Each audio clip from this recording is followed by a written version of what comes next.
Viewers আসসালামু আলাইকুম। এই হলো হালুয়াঘাট থানার দরাবনী মাদ্রাসা মাঠ। আজকে ইসলামী মহাসম্মেলন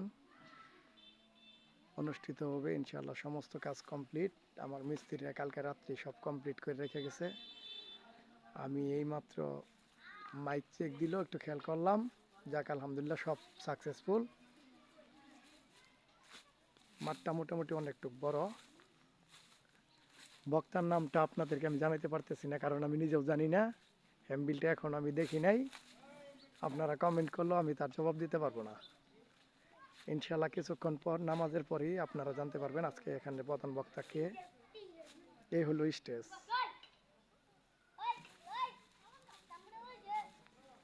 এই মাদ্রাসাটার কাজ করতেছি প্রায় 13 থেকে 14 বছর হয়ে যাবে। ওরা আমাকে ছাড়া অন্য কাউকে দিয়ে কাজ করায় না। অনেকেই ফ্রিও করে দিতে চায়, কিন্তু তারপরেও কমিটির লোকজন খুবই অমায়িক। তারাও আমাকে ছাড়ে না, আমিও তাদেরকে ছেড়ে যাইতে পারি না। এত মহব্বত হয়ে গেছে তাদের সঙ্গে আমার। আলহামদুলিল্লাহ, খুবই অমায়িক লোক তারা। আমার কাছে ভালো লাগে, আমাকেও তাদের ভালো লাগে যে বিদায় আমাকে দিয়ে কাজ করায়। আর এই ডিজাইন সামিয়ানাগুলি দেখতে পাচ্ছেন, এই সামিয়ানাগুলি আমি ময়মনসিংহ জেলাতে সর্বপ্রথম এই ডিজাইনটা করছিলাম। এই ডিজাইনটা আমাকে একটা ভাই, ইন্ডিয়াতে ওনার ডেকোরেটর দোকান আছে, সে আমাকে হোয়াটসঅ্যাপে এই ছবিটা পাঠাচ্ছিল। হঠাৎ করে তার সঙ্গে আমার ফেসবুকে কেমন জানি সম্পর্ক হয়ে গিয়েছিল। সে আমাকে ডিজাইন দিয়েছিল। আমি এই ডিজাইনটা নিয়ে ঢাকা অনেকগুলি ডিজাইনের দোকানে ঘুরছি, কিন্তু কেউ মানে বলতে পারে না বানাইতে পারবো।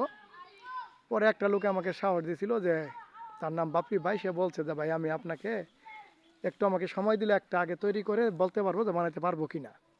তখন বাপি ভাই আমাকে ডিজাইনের সামিয়ানাগুলি বানাই দিছে। যাক, এখন আমার সঙ্গে সবাই তাল মিলিয়ে নালিতাবাড়িতে প্লাস হালুয়াঘাটেও দেখলাম অনেকেই বানাইছে। শেরপুর অবশ্যই ডিজাইনটা না, শেরপুর আপনার অন্য ডিজাইনের সামিয়ানা ব্যবহার করে, নিমটি সিস্টেম। ওই সামনে ক্রস আমি দেখাইতেছি। এখন আরও নিত্য নতুন অনেক ডিজাইন বের হয়েছে, কিন্তু এই ডিজাইনটা এখনো রানিং আছে।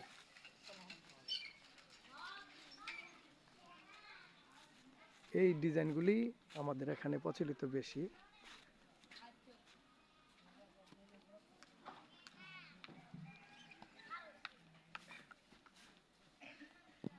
যাই হোক, সবাই ভালো থাকেন। আল্লাহ হাফেজ। এখন নামাজের জন্য চলে যাব। সবাইকে জুমার নামাজের দাওয়াত দিলাম। শুধু জুমার নামাজ নয়, নামাজ যেহেতু বেহেশতের চাবি, চাবি পাইতে হলে নামাজ আমাদের পড়তে হবে। এটাই, এটা মানতে হবে। আর নামাজ ছাড়া জান্নাতে যেহেতু যাওয়া যাবে না, তাহলে নামাজ সর্বক্ষণিক পড়তে হবে ইনশাআল্লাহ।